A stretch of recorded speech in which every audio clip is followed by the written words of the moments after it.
Saya seringkali ada teman-teman yang kan suka kita rata-rata nih muslimin kebanyakan di Indonesia kalau ada event-event annual event tahunan ya, ada Eid, ada Sya'ban, Rajab, itu kan kita suka kasih selamat orang ya, selamat masuk bulan Rajab, selamat masuk bulan Sya'ban, selamat masuk bulan Muharram. Dan bukan hanya selamat, tapi apa? Mohon maaf lahir batin.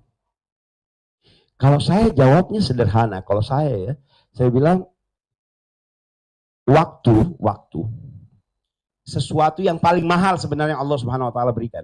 Karena kalau kita misalnya cari uang, kita cari makan, apa yang tidak kita dapatkan hari ini bisa kita dapat besok. Tapi waktu yang telah berlalu, momentum itu berlalu, itu tidak bisa kita ulangi. Nauzubillah summa nauzubillah. Apa kata Sayyidina Ali bin Abi Thalib tentang waktu? Orang yang hari ini lebih buruk sama dengan kemarin, sungguh dia merugi. Satu. Orang yang hari ini sama dengan hari kemarin, dia merugi. Orang yang hari ini lebih buruk dari kemarin, apa? Dia celaka. Orang yang hari ini hari ini lebih baik dari yang kemarin, itulah orang-orang yang beruntung.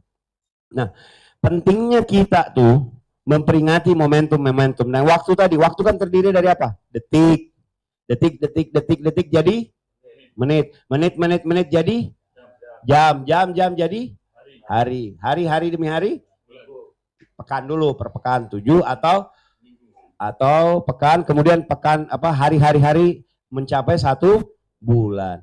Bulan demi bulan menjadi tahun. Nah, sebenarnya kalau saya melihatnya bahwa pentingnya momentum. Kalau bilang muhasabahnya detik per detik, jadinya itulah orang jadi wali. Kalau wali itu detik per detiknya muhasabah. Kalau sampai ada beberapa kisah aulia itu yang kalau kita pikir-pikir kayak nggak masuk akal. Sedetik mereka ghaflah, lalai sama Allah Subhanahu wa taala, dia bisa menghukum dirinya puasa 40 hari. Sedetik dia lalai gara-gara ngobrol asyik, terus tadi saya lalai. Dia hukum dirinya 40 hari. Supaya apa? Jangan nafsu, jangan kau coba-coba lagi. Saya hukum kau akan lebih berat daripada sekedar ini. Ada juga wali itu sampai dia setiap langkahnya zikir. Suatu kali dia jalan, dia rasa tadi saya lupa berapa kilo ya, saya berapa langkah yang saya lupa zikir. Ya udahlah mundur aja. Dia mundur lagi sampai ke titik awalnya, baru dia mulai lagi dan zikir. Kenapa? Tidak mau ada waktu dan ada bumi Allah yang tidak menyaksikan bahwa dia senantiasa ingat kepada Allah Subhanahu wa taala. Maka itu Allahumma a'inna ala zikrika wa syukrika wa husni ibadatik. Nah, momentum tadi. Kalau kita bilang detik demi detik, berat. Jadi saya bilang kalau mampu detik demi detik jadi wali udah gitu. Ya. Menit demi menit juga berat dan sebenarnya agama la ikraha fiddin. Allah Subhanahu wa taala yang ciptakan manusia ini juga tahu kasih kecenderungan manusia ini suka lupa, suka lalai. Jadi dalam sehari semalam kita dikasih waktu untuk muhasabah kapan? Sholat. Kasih waktu untuk muhasabah 5 kali sehari dalam sehari. Artinya apa? Ketika kita sembahyang zuhur, ketika kita sembahyang subuh, kita udah mencanangkan hari ini kita mau apa? Hari ini kita harus lebih baik dari kemarin. Lah itulah makanya dikasih ekstra sembahyang tahajud. Bikin perencanaan muhasabah hari kemarin dan rencana hari ke depan. Bayangkan baru kita tahajud misalnya nih tahajud, subuh aja sudah diingatkan lagi. Nah nanti dari subuh sampai zuhur mungkin kepanjangan, dikasihlah muhasabah diri, suruh sembahyang duha. Antara zuhur dengan asar silakan bekerja 3 jam itu. Kalaupun Anda lalai, selalai-lalainya Anda, Allahu Akbar, ingat lagi. Ya. Nah, itu namanya momentum harian. Momentum mingguan, momentum perpekan. Ada nggak kita dimomentumkan itu dalam Islam? Jumatan, Sayyidul Ayyam. Makanya fadilah-fadilah yang Allah Subhanahu wa taala kasih dalam Sayyidul Ayyam ini kan luar biasa. Mulai dari Kemis tutup hari artinya maghrib malam Jumat, itu kan sholawatnya kita dikasih fadilah berbeda, baca surat-suratnya berbeda, luar biasa.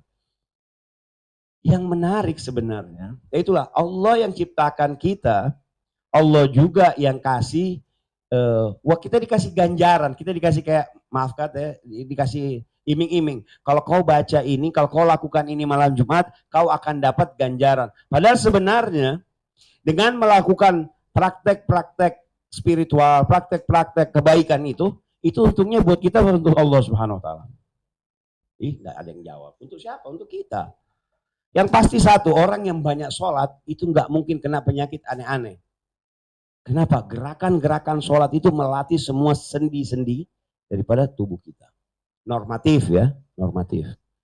Jadi ada muhasabah harian, ada muhasabah pekan, ada muhasabah dalam 1 tahun itu ada muhasabah yang kita benar-benar disuruh muhasabah selama sebulan.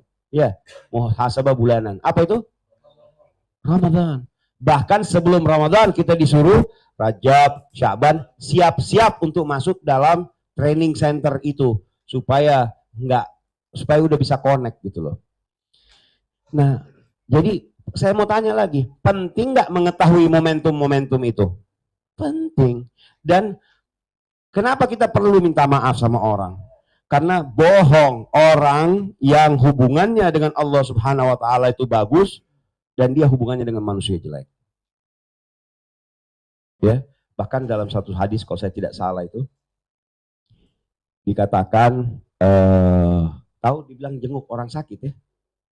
Jenguk orang sakit kalau tidak salah itu faedahnya sama dengan 10.000 sembahyang 10.000 rakaat.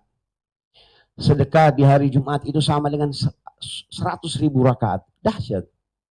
Allahumma sholli ala Muhammad wa ali Muhammad. Jadi momentum. Mari kita gunakan setiap momentum. Jadi bukan hanya tahunan ya. Celaka kita kalau tahunan aja momentumnya. Bagus kalau kita masih hidup di ujung itu. Tapi mari kita gunakan waktu demi waktu ini. Benarkah lagi Allah Subhanahu Wa Taala tentang waktu ini berkali-kali di dalam Al-Quran bersumpah atas nama waktu. Wal laili idza saja wal asr. Ya.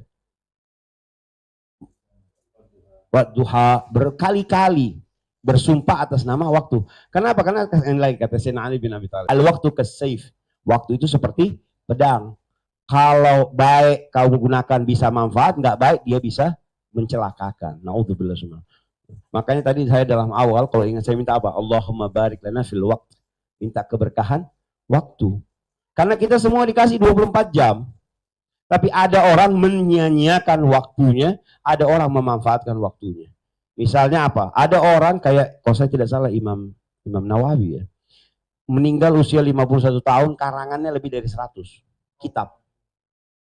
Bahkan kalau nggak salah nggak sempat kawin dia. Berkah betul waktunya. Kita ini udah berapa puluh tahun, satu kitab kita nggak buat.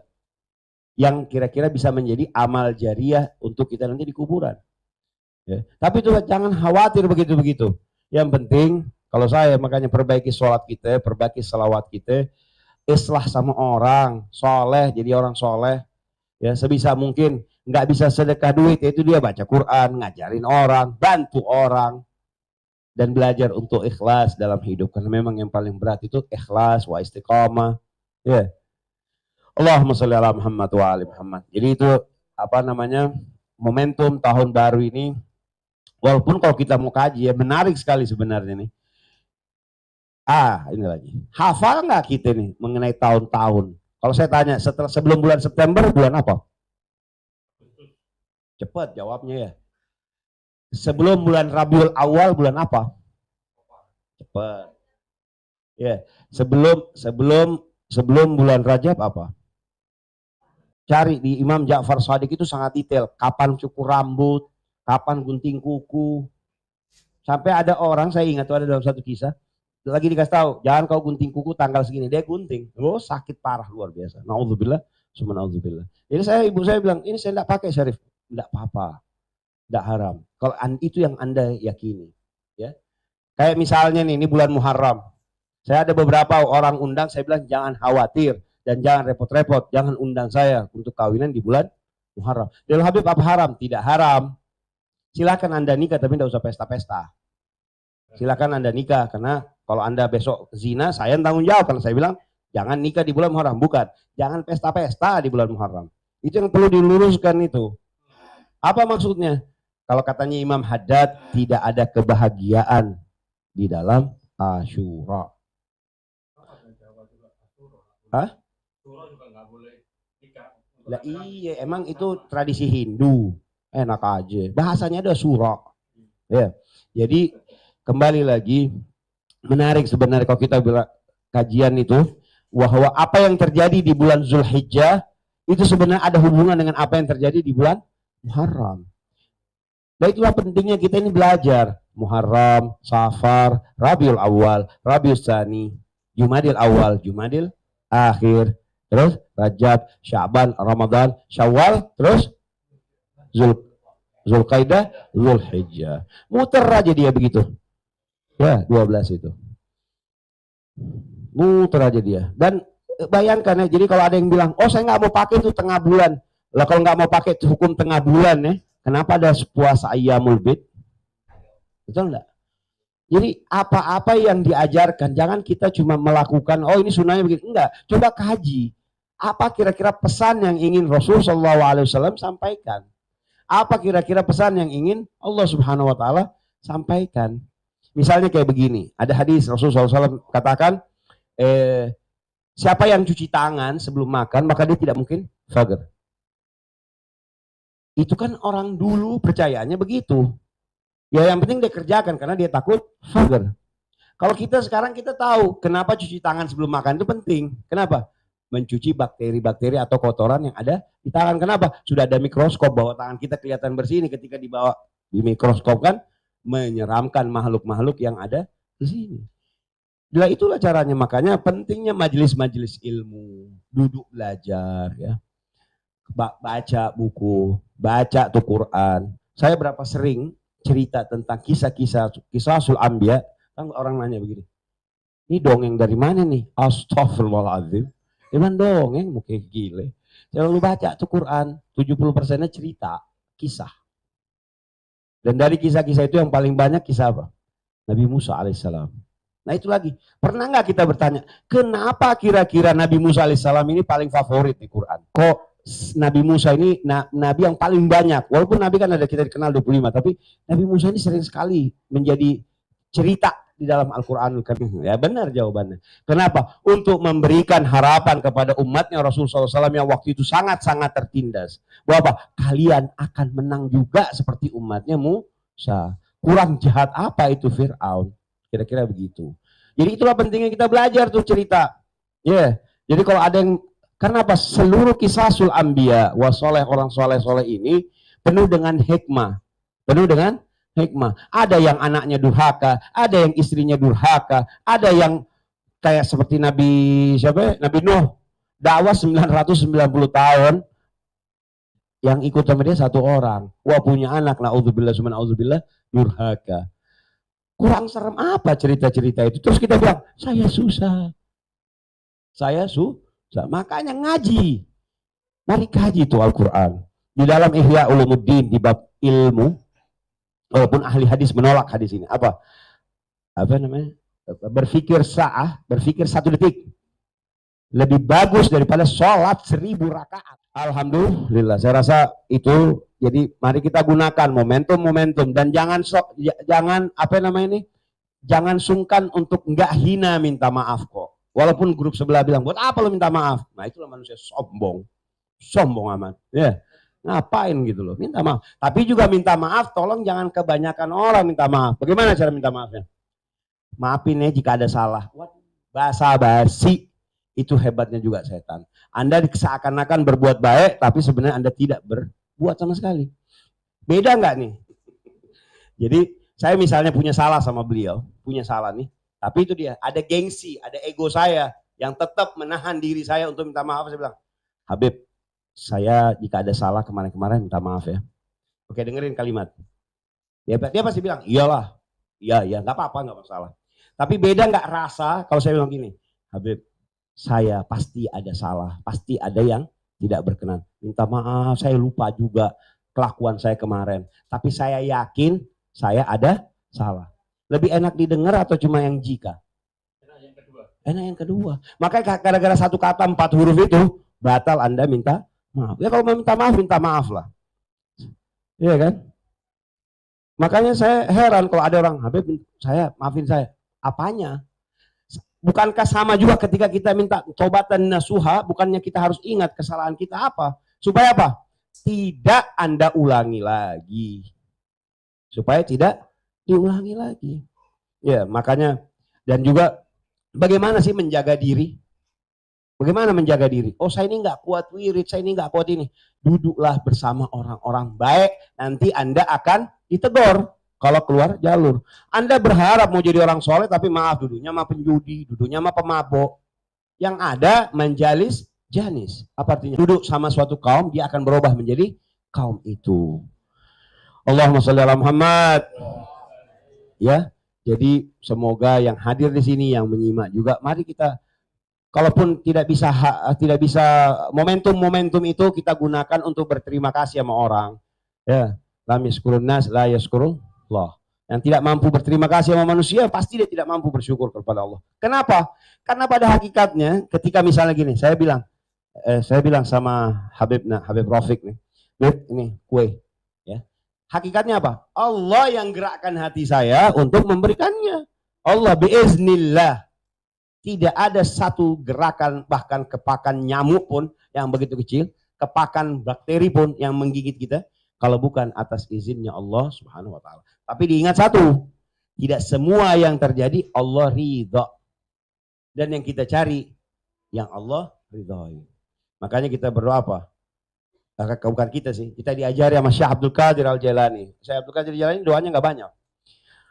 Ilahi antal maksudi waridhaka matlubi. Ya Allah, sesungguhnya engkau tahu semua harapanku, engkau tahu apa yang kumaksud. Tapi tidak ada yang kutuntut darimu kecuali keridhoanmu. Ya. Orang colong kita punya barang, itu Allah izinkan. Paham? Terjadi kan? Tapi apa Allah ridho terhadap penganiayaan terhadap diri kita kan tidak. Sama juga kalau kita menganiaya orang lain, terjadi. Nah, terlalu berat. Muharram ini ada satu momentum sebenarnya, momentum pengorbanan. Momentum pengorbanan. Momentum Zulhijjah juga sebenarnya momentum apa? Pengorbanan. Karena tidak mungkin Anda qarib kecuali Anda berkorban. Makanya Idul Adha dibilang Idul Korban. Supaya apa? Taqarrub ilallah. Harus kita berkorban. Dan tidak ada cinta tanpa pengorbanan. Bohong. Ya, ibu-ibu selalu bilang sama suaminya, enggak cinta kalau enggak buktikan cintamu. Kata suaminya, iya sampai saya mati nanti baru kau tahu ya. Walhasil, kalau kita cinta, oh itu juga Rasulullah SAW berpesan, katakan kalau kau cinta. Katakan, alhamdulillah.